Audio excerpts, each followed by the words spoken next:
Hello food lovers, welcome back to our channel. నేను మీ రాణి Eramsetti. Friends, ఈరోజు recipe వచ్చేసి పకోడీ అండి. ఎప్పుడూ చేసుకునేలా ఆనియన్ పకోడీ కాదు, పాలకూర పకోడీ. చాలా క్రిస్పీగా, టేస్టీగా, కమ్మగా అనిపిస్తుంది. ఆ ప్రాసెస్ అంతా చూద్దాం. వీడియోని ఫస్ట్ నుంచి లాస్ట్ వరకు చూడండి. పాలకూరని డైరెక్ట్గా కర్రీ ప్రిపేర్ చేసి పెడితే పిల్లలకి, చిన్నపిల్లలకి ఆ స్మెల్ అనేది పడదు, నచ్చదు అంటూ ఉంటారు. కానీ నేను చూపించిన ప్రాసెస్తో ఒకసారి పకోడీ చేసి పెట్టండి. పప్పు సాంబార్ చేసుకున్నప్పుడు సైడ్ డిష్గా చేసుకోవచ్చు, లేదా ఈవినింగ్ టీ టైంలో స్కూల్ నుంచి పిల్లలు వచ్చేసరికి కూడా చేసి పెట్టవచ్చు. 10 నిమిషాల్లో ఈ స్నాక్స్ అనేవి ప్రిపేర్ చేసి పెట్టేయచ్చండి. ఇంగ్రీడియంట్స్ కూడా చాలా తక్కువే, అన్నీ కూడా ఇంట్లో ఉన్న వాటితో చేసుకోవచ్చు. ఇంకా ప్రాసెస్లోకి వెళ్ళిపోదాం. పాలకూర కట్టని తీసుకుని దాని వేర్లను కట్ చేసుకుని ఎక్కువగా వాటర్ అనేవి పోసి 3-4 సార్లు బాగా కడిగి తీసుకోండి. ఇసుక అనేది ఉంటుంది, అదంతా శుభ్రంగా పోయేంత వరకు బాగా కడిగి జల్లెడలో పెట్టుకుని వాటర్ అన్నీ కూడా కిందకు వచ్చేలా ఒక పక్కన పెట్టుకోండి. ఇప్పుడు మిక్సీ జార్ తీసుకుని దానిలోకి సన్నగా కట్ చేసుకున్న అల్లం ముక్కలు, అలాగే కొన్ని వెల్లుల్లి రెబ్బలు కూడా వేసుకుని మీ ఘాటుకి తగ్గట్టుగా పచ్చిమిర్చి కూడా వేసుకోండి. 1 టీ స్పూన్ జీలకర్రని, టేస్ట్కి సరిపడా సాల్ట్ని వేసుకుని మిక్సీ జార్కి మూత పెట్టి బరకగా గ్రైండ్ చేసుకోండి. మరీ మెత్తని పేస్ట్ లాగా అక్కర్లేదండి, కొంచెంగా నలిగితే సరిపోతుంది. ఈ విధంగా కచ్చపచ్చగా దంచి తీసుకోండి.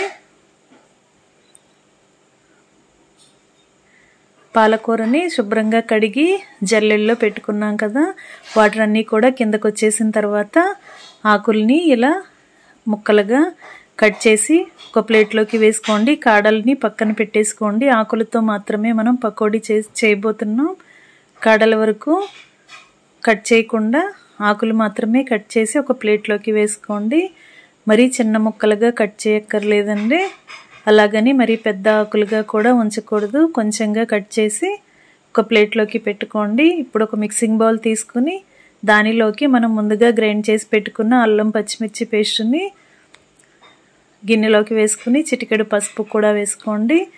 1 టీ స్పూన్ వాము వేసుకోండి. శనగపిండి రెసిపీస్లో వాము అనేది వేసుకుంటే త్వరగా డైజెస్ట్ అయిపోతుంది ఫుడ్ అనేది.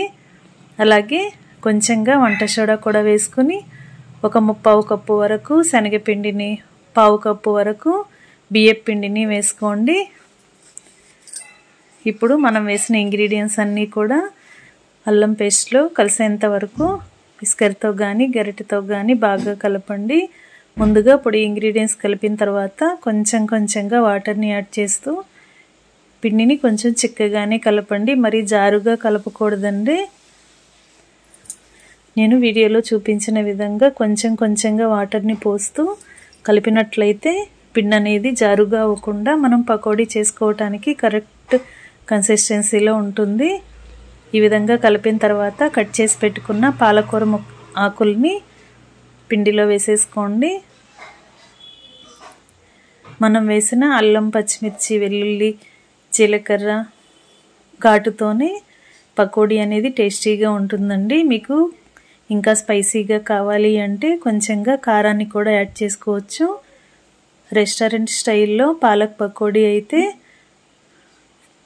కలర్ఫుల్గా కనిపించడం కోసం కొంచెంగా రెడ్ ఫుడ్ కలర్ని యాడ్ చేస్తూ ఉంటారు.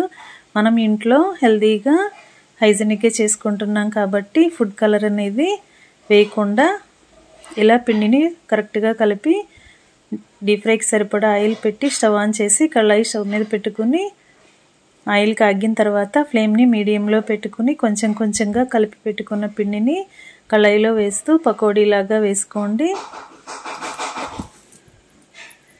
ఒకవైపున క్రిస్పీగా ఫ్రై అయిన తర్వాత వెనుక వైపు కూడా ఫ్రై చేస్తూ గరిటెతో మొత్తం అన్నీ కలుపుకుంటూ డీప్ ఫ్రై చేయండి.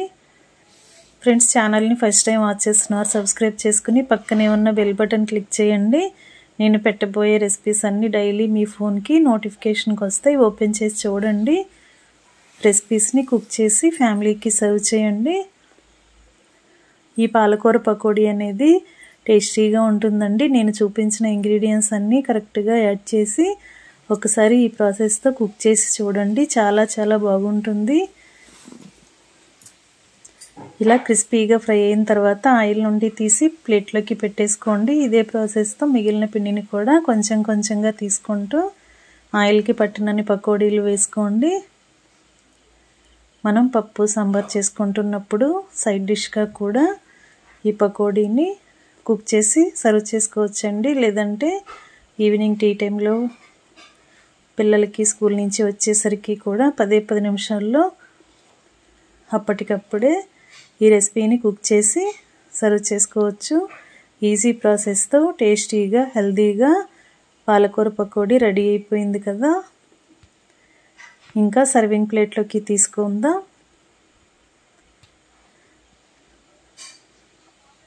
ఒక్కసారి మీరు కూడా కుక్ చేసి చూడండి, టేస్టీగా ఉంటుంది. ఛానల్ని ఫస్ట్ టైం వాచ్ చేస్తున్న వారు సబ్స్క్రైబ్ చేసుకోండి.